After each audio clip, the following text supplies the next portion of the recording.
আমাদের 2025 সালের 1 জানুয়ারি পর্যন্ত যে হালনাগাদ সেই কার্যক্রম 2রা মার্চ 2025-এ শেষ হয়ে যাবে। তো আমাদের হাতে কিন্তু একটা হালনাগাদ ভোটার তালিকা থাকবে।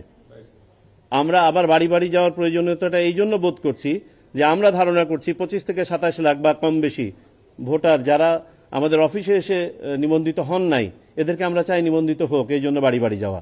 আর যেহেতু আমরা বাড়ি বাড়ি যাচ্ছি, সেহেতু 2025 সালের তথ্যটাও আমরা বাড়ি বাড়ি গিয়ে সংগ্রহ করব। হ্যাঁ, আগামী বছরের তথ্যটাও আমরা নিয়ে নিব এই সাথে, যাতে করে আমরা একটা লজিস্টিক তো ডিপ্লয় করছি, এই লজিস্টিকটা যেন ম্যাক্সিমাম আমরা রিট্রিভ করতে পারি। হ্যাঁ, আর একটা সিদ্ধান্ত আমরা নিয়েছি, এটা একটা নীতিগত সিদ্ধান্ত, যে যখনই আমাদের কোনো একটা নির্বাচন সামনে আসবে, আমাদের চেষ্টা থাকবে সবসময় যে তফসিল ঘোষণার আগ পর্যন্ত একটা আপনার সম্মুখ সময় পর্যন্ত যেন যদি বিশেষ কোনো অর্ডিন্যান্স জারি করে হোক, সবাইকে যেন আমরা যারা ভোট দেওয়ার যোগ্য তাদের সবাইকে যেন তালিকাভুক্ত করতে পারি।